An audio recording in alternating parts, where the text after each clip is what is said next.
中天新闻台换照无通过，有线电视第52频道为12号这个礼拜六开始将做空频。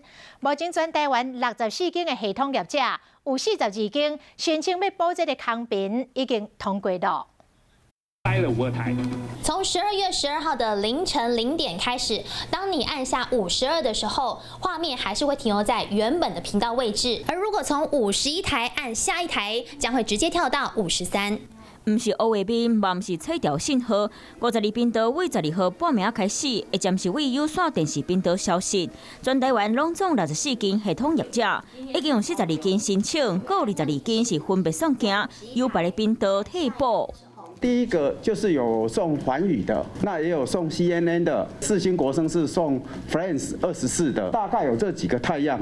替补的频道敢会当上架，还阁过2关。第一关是 NCC 先交予地方政府表示意见，第二关是整合意见了后，送委员会照标准作业流程做上尾审查，再来做决定。我们会去审酌整个产业的竞争、消费者的权益，还有内容的多样性及其他公共利益来审酌。这个 SOP 我们行之以多年。